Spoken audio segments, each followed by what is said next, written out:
करीबन एक साल पहले मिला था एक पॉडकास्ट पे।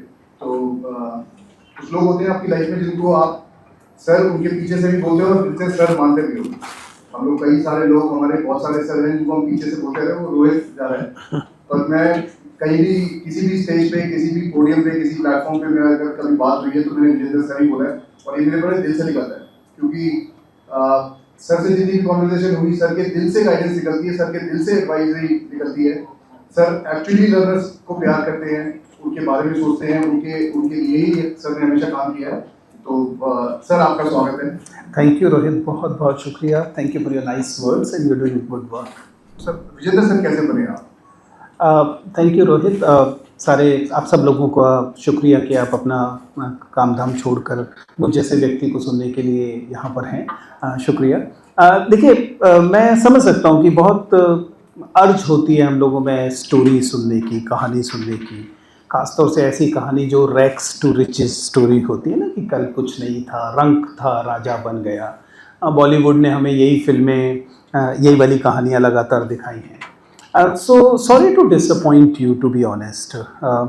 I don't believe कि मेरी कोई ऐसी रैक्स टू रिचेस स्टोरी है। ये ठीक है कि दिल्ली की एक बस्ती में पैदा हुआ, और भजनपुरा नाम की जगह आप लोगों ने ज़रूर सुनी देखी होगी, जो शुरुआती एकदम दिल्ली में अवैध बस्तियां बनी थी, अनधिकृत बस्तियां बनी थी। उनमें से शकरपुर के बाद सबसे पहले जो बस्ती बनी उसका नाम भजनपुरा था, और वहीं पैदा हुआ, बड़ा हुआ।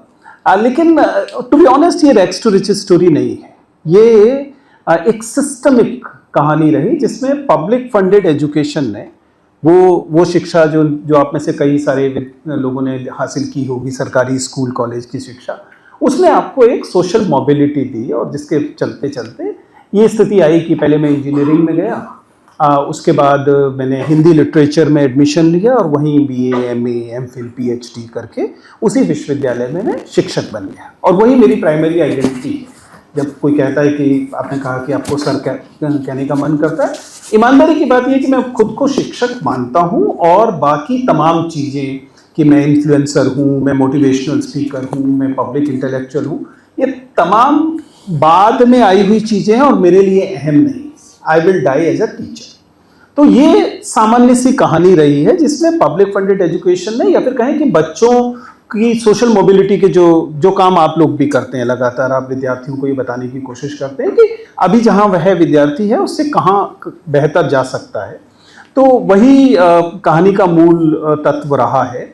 ये जरूर है कि पिछले 2-4-5 सालों में, जब से ये मॉक इंटरव्यूज़ और बाद में ये कैजुअल वाली चीज़ें हो गई, जिससे लोग पहचानने लगे, तो ज़रूर हुआ है कि कुछ एक जिम्मेदारी बढ़ी है। क्योंकि जब आपको लोग पहचानते हैं और आपको कहा जाता है कि आप इन्फ्लुएंसर हैं, तो आपके पास जो इन्फ्लुएंस है वो एक जिम्मेदारी भी होता है। फिलहाल तो अभी तक मैं ये मानता रहा हूँ कि जब तक आप अपने इन्फ्लुएंस को जिम्मेदारी के साथ इस्तेमाल नहीं करेंगे, अपने प्रभाव को जिम्मेदारी के साथ इस्तेमाल नहीं करेंगे, तो लगातार आपकी क्रेडिबिलिटी कम होती जाएगी। और फिर बाद में आप में, और वो जो क्रिंज इन्फ्लुएंसर्स होते हैं ना, वो नाली का पानी पीते हैं, फिर कहते हैं देखो मैंने ये कर दिया। उनके पास भी बहुत फॉलोअर्स होते हैं, टू बी ऑनेस्ट, आप लेकिन हैं वो भी इन्फ्लुएंसर ही, लेकिन क्या कोई उनकी बात सुनेगा? जो व्यक्ति खुद ही नाली का पानी पी रहा है, उसकी बात कोई क्यों मानेगा? ठीक है ना? तो just attention is not enough. जब तक आप उसमें क्रेडिबिलिटी नहीं डालते, तब तक आपकी बात में वजन नहीं आता। तो मैं मानता हूं कि ये जो बाकी पहचाने मेरे साथ लगाई गई है, इन्फ्लुएंसर होने की, मोटिवेशनल स्पीकर होने की, A होने की, B होने की, ये सब जिम्मेदारियां हैं कि जब आप मुंह खोलें तो इस बात का ध्यान रखें कि जो लोग सुन रहे हैं वो आप में कुछ निवेश कर रहे हैं, अपना समय दे रहे हैं, अपना ध्यान दे रहे हैं, उन्हें गुमराह ना किया जाए। तो वो एक जिम्मेदारी वाला तत्व आता है। सर, उस वक्त कोई मेंटर था या सब सेल्फ डिस्कवरी किया था आपने?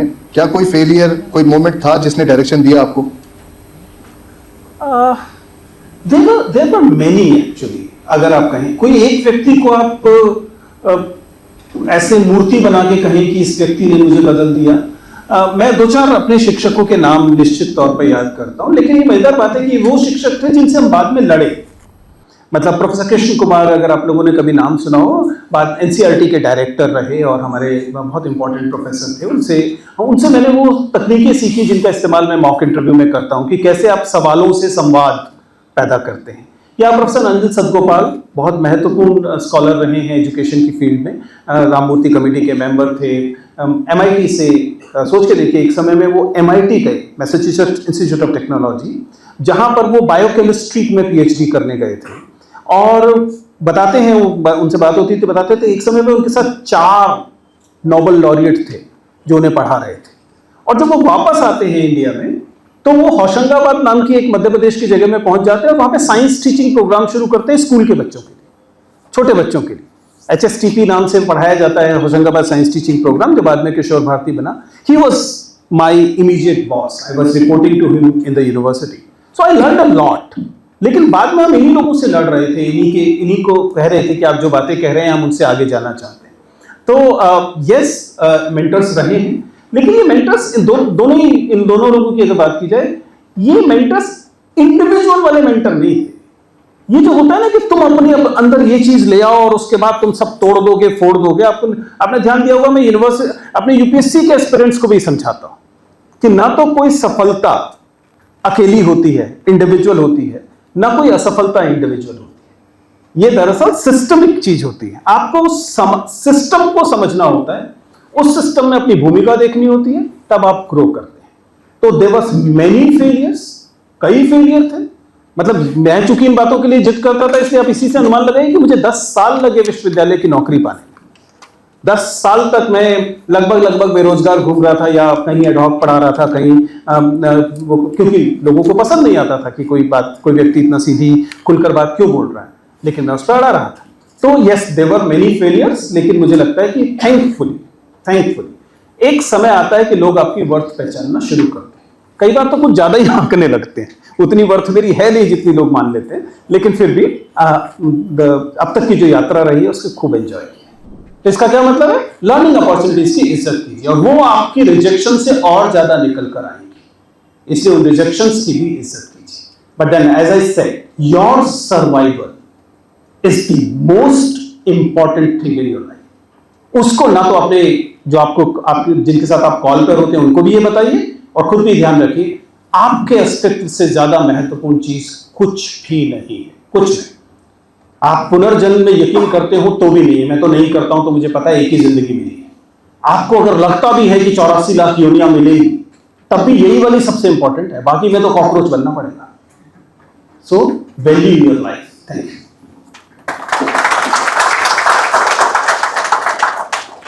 तो मैं फ्लोर ओपन करता हूँ सर, कुछ सवाल जो रह गए हो मैंने नहीं पूछे और कोई पूछना चाहते हैं तो floor is open. Thank you sir. जो लोग एंट्रेंस एग्जाम क्लियर नहीं कर पाते हैं, बट फिर भी जैसे हम लोग ऑनलाइन एजुकेशन का करते हैं, तो हमारे पास ऐसे स्टूडेंट्स भी आते हैं जो लोग एंट्रेंस एग्जाम क्लियर नहीं कर पाते हैं, तो उनके लिए प्लान बी में ऑनलाइन एजुकेशन बेस्ट ऑप्शन है या नहीं आपके पास? देखिए, बेस्ट तो एक बहुत सुपरलेटिव डिग्री है। ऑब्वियसली उस व्यक्ति की अपनी जो वेरिएबल्स हैं उन पर निर्भर करेगा कि उसके लिए बेस्ट क्या होगा, लेकिन ये बात मैं बार बार कहता रहा हूं कि you should have a plan B, right?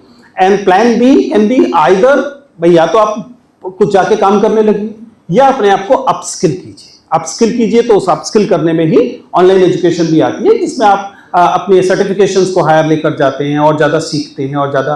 तो definitely it can always be suggested to people who are for some reason, जिन लोगों ने, बल्कि मैं तो कहता हूं कि जो लोग तैयारी कर रहे हैं और 2 अटेम्प्ट दे चुके हैं, 3 अटेम्प्ट दे चुके, तीसरे अटेम्प्ट को दे रहे हैं, उनको भी अपने आप को अब एंगेज करना शुरू कर लेना चाहिए प्लान बी के लिए। यानी उन्हें ये सजेस्ट किया जाना चाहिए कि अब आपको ऑनलाइन एजुकेशन की तरफ आना चाहिए। आपका हो जाए तो बहुत अच्छी बात है, कोई नुकसान नहीं, लेकिन अगर नहीं हो तो आप इस वाली डिग्री के लिए कम से कम 6 महीने बिता चुके होंगे, 1 साल बिता चुके होंगे, and you be closer to your certification. तो डेफिनेटली इट कैन बी। तो मेरा क्वेश्चन ये था कि एक जो स्टूडेंट होता है तो वो अपनी स्कूलिंग पूरी करता है, उसके पास ऑप्शन होता है कि कॉलेज करे रेगुलर। तो जैसे कि मेरे साथ केस थोड़ा अलग था, तो जैसे मैंने अपनी स्कूलिंग खत्म करी, तो as my family was not that financially good, तो मेरे पे एक ही ऑप्शन था कि डिस्टेंस लर्निंग करना है। तो उसके बाद just right after my 12th I started into the corporate sector. तो क्या मैंने सही करा या क्या मेरा करना चाहिए और आगे क्या पोटेंशियल है? देखिए दोस्त, बहुत बेसिक सी बात है। आपने जिंदगी में जो कुछ भी किया है, मैं अपने कैंडिडेट्स के लिए बार बार बोलता हूं, जब always own that with pride. बिना मतलब उस चीज को लेकर निराशा या एक तरह का इंफीरियरिटी कॉम्प्लेक्स लेकर घूमने का कोई लॉजिक नहीं। ये इसलिए भी महत्वपूर्ण है कि जिन लोगों ने रेगुलर किसी छंगामल डिग्री कॉलेज से पढ़ी लिया उन्होंने क्या उखाड़ लिया है, ठीक है ना। तो सच्चाई क्या है कि whatever decision you have taken in the past, even if it is a decision which could have been better, own that decision. क्योंकि अदरवाइज क्या होता है कि हम लोग किसी कैंडिडेट से पूछते हैं, जैसे हमारे साथ ऐसा बहुत बार हुआ है, कोई कैंडिडेट सामने आके बैठा और उसने स्कूल ऑफ ओपन लर्निंग से बीए किया और वो इंटरव्यू दे रहा है। उससे जैसे ही पूछो कि अच्छा ये बताइए कि आपने ओपन लर्निंग से या डिस्टेंस एजुकेशन से क्यों किया, वो अचानक डिफेंसिव मोड में जाता है। उन्हें मैं ये सजेस्ट करता हूं, जो कुछ आपने जिंदगी में किया है सबसे पहले तो उसे ओन कीजिए और ओन इट विद प्राइड, क्योंकि it was an learning opportunity. Now coming to the facts of this, normally इस समय जो जिस तरह की एजुकेशन दिखाई दे रही है, उस एजुकेशन में इवन जो लोग ऑफलाइन पढ़ रहे हैं वे भी लगभग उन्हीं चैलेंजेस को फेस कर रहे हैं जिन्हें आप डिस्टेंस एजुकेशन में फेस करते हैं। 1-to-1 इंटरैक्टिव क्लासेस लगातार कम होती जा रही हैं, तो I don't think one should be ashamed of any such decision in the past. You are doing very good, I am sure you will do even better in the future, so don't worry about it. मेरा जैसे online education system से लेकर थोड़ा सा question है, जितने बार कुछ specific sector को छोड़ के, जैसे जो हायर एजुकेशन के जो गवर्नमेंट के एग्जाम्स के जो प्रिपरेशन होते हैं उनको टीचर्स को छोड़ के जो 10th standard 11th 12th standard के जो टीचर्स है, ज़्यादातर मैं ऑनलाइन देखता हूँ यूट्यूब चैनल से, वो टॉपिक से हटकर बात करते हैं। जो उनका स्पेसिफिक एक है कि नहीं मुझे इस टॉपिक्स पर बात करनी, क्योंकि हजारों स्टूडेंट उनसे कनेक्टेड रहते हैं, वो टॉपिक से हटकर बात करते हैं। पहला। दूसरा चीज़ होता है कि वो या तो फेम लेने के लिए, एक तरह से आप समझ लो, वो एक दूसरे टीचर को ब्लेम भी करना स्टार्ट करते। तो आपका इस पे क्या मतलब पॉइंट ऑफ व्यू है कि हमारा एजुकेशन सिस्टम कहाँ जा रहा है? क्या ये पॉजिटिव साइड है या बैड साइड? कोई भी टीचर इस बात को पॉजिटिव कैसे कह सकता है जो आप कह रहे हैं। मैंने एक पूरा वीडियो इस पर बनाया था, जब हम देखते हैं कि जो ऑनलाइन टीचर्स क्यों इन गिमिक्स की तरफ जाने लगते हैं। हम इन्हें क्लासरूम गिमिक्स कहते हैं। अब कोई टीचर किसी क्लासरूम के अंदर प्रपोज किया जा रहा है, क्लासरूम में चुटकुले सुनाए जा रहे हैं, क्लासरूम में कई बार डांस किया जा रहा है और तमाम दूसरी चीज़ें की जा रही है, या फिर केवल दूसरी चीज़ें, पॉलिटिक्स की बात की जा रही है, दूसरी चीज़ें की जा रही है। That's been done in online education. It's not that कि टीचर बुरे, इनमें से अधिकांश टीचर से, बहुत सारे टीचर से मैं मिला हूँ and they are quality teachers, लेकिन उनके ऊपर प्रेशर क्या है? उनके ऊपर प्रेशर उन मैट्रिक्स का है जो मैट्रिक्स ऑनलाइन एजुकेशन से जुड़े हुए प्लेटफॉर्म्स की होती। जैसे कि एलएमएस अगर इस बात को रिवॉर्ड करता है कि आपके वॉच आवर्स कितने हैं, अब सोचिए ना, ऐसे बहुत सारे हैं। बायजूस के साथ यही था, अनअकैडमी के साथ मैंने देखा यही कि उस टीचर को ज़्यादा पेमेंट मिलेगी जिसके वॉच आवर्स ज़्यादा होंगे, उसकी ग्रेडिंग बढ़ा दी जाएगी वगैरह। अब वॉच आवर्स कितने घंटे देखा गया ये तो नहीं बता रहा क्या देखा गया। तो आपको केवल वॉच आवर्स बढ़ाना अगर आपके ऊपर प्रेशर है, इंगेजमेंट बढ़ाना अगर आपके ऊपर प्रेशर है, तो teacher is forced to get into gimmicks, पहली बात। दूसरी बात, इस बात को भी समझिए कि जिस डिवाइस पर बच्चे पढ़ रहे हैं वो डिवाइस एग्जैक्टली वो डिवाइस है जिस पर वो रील देख रहे हैं। रील देखने में अटेंशन स्पेन 10 सेकंड है। 10 सेकंड, 10 मिनट ज़्यादा बोल रहा हूं, दरअसल 3 सेकंड अगर रील देख ली गई तो व्यू काउंट हो जाता है। मेरे पास तो रोज मैट्रिक्स भेजते हैं ज्ञानेंद्र कि सर आपकी रील इतनी देखी गई, उसमें नीचे लिखा होता है कि अगर 3 सेकंड देख ली गई तो आपका व्यू काउंट हो जाएगा। Attention span has reduced to unitary number of seconds. 8 second, 10 second हो गया है। उसी डिवाइस पर आप उस पर एक टॉपिक पढ़ाना चाह रहे हैं जो टॉपिक 1 घंटे पढ़ाया जाएगा। 1 घंटे का अटेंशन स्पैन लाएंगे कहां से? जरा सोच के देखिए। हम लोग जब पढ़ रहे थे, हम लोगों को जब शानदार स्कॉलर्स ये पढ़ा रहे थे कि बच्चों को जब पढ़ाया जाएगा, तो हमें बताया गया था, उस समय कोई ऑनलाइन नहीं, हमें बताया गया था कि बच्चों का attention span is 8 minute, 8 minute है। इसलिए हमें अपनी क्लास को में कहा गया था कि you have to give coffee breaks in the class. No coffee was served obviously. उसका मतलब यह था कि 8 मिनट से पहले अपने टॉपिक में एक ब्रेक कर दीजिए।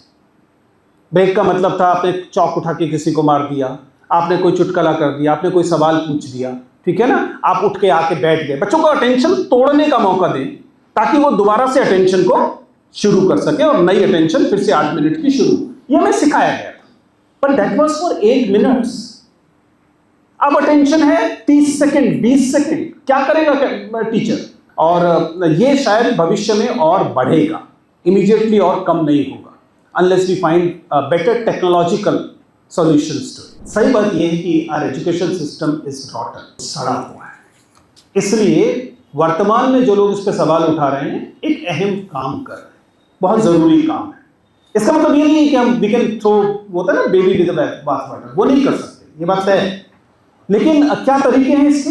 ये कोचिंग सिस्टम्स की सेंटर्स की बात हो या इस तरह की दूसरी चीजों की, ये सब इस सिस्टम की नाकामी के से निकले हुए प्रोडक्ट्स हैं। ये दरअसल सिम्टम्स हैं, लक्षण हैं ये बताने के कि हमारी जो एजुकेशन सिस्टम है उसमें प्रॉब्लम्स हैं।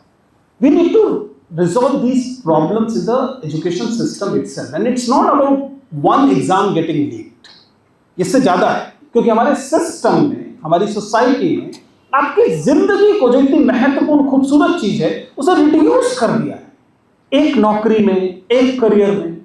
So we need to have diversity of dreams. That's why I want to appreciate all of you, because the dreams you are putting forward are not the traditional dreams of becoming doctor or becoming IAS officer. Engineer वाला अभी भी थोड़ा बहुत आप लोग करते हैं। एक सीधे से मैं एक लास्ट बात से इस बात को खत्म करता हूँ, वो ये कि जिस समाज में एजुकेशन सिस्टम के घटिया होने की कोई राजनीतिक कीमत नहीं, वह समाज घटिया एजुकेशन सिस्टम ही सामने रखेगा। जिस सिस्टम में 1000 से हजारों, इनफैक्ट 20,000 के आसपास स्कूल बंद हो जाते हैं, सरकारी स्कूल, और उसके कोई पॉलिटिकल कॉस्ट नहीं। जिस सरकार द्वारा 20,000 स्कूल बंद किए गए, उसे इतना सा भी डर नहीं है कि 20,000 स्कूल बंद करने से उनके वोट कम हो जाएंगे। कोई राजनीतिक कॉस्ट ही नहीं है। There is no political cost of mistreating the education system. Then it means we are a society that deserve this kind of a rotten system. Otherwise उन्हें पता होता कि एक भी स्कूल अगर बंद किया तो उसकी कीमत पे सारा पूरा राज्य खड़ा हो जाएगा, तो फिर वो ऐसा करने से पहले रुकते, वो एजुकेशन सिस्टम को इंप्रूव करने को बेटर मानते। दिल्ली में हमने देखा कि एजुकेशन सिस्टम बेटर करने वाली सरकार को निकाल दिया। नहीं, छोड़ो, ये क्या है, एजुकेशन से क्या मतलब है, देखो दूसरी चीजें ज्यादा इंपॉर्टेंट है, जय जय जय श्री राम। तो वो आपको देखना पड़ेगा। You need to be very careful कि we get a government, we get a society, we get education system we deserve. अगर हम अपने इस डिजर्व करने को थोड़ा ऊपर लेके जाएंगे, एजुकेशन सिस्टम भी ऊपर जाएगा, सरकारें भी मजबूर होंगी बेहतर करने। Thank you.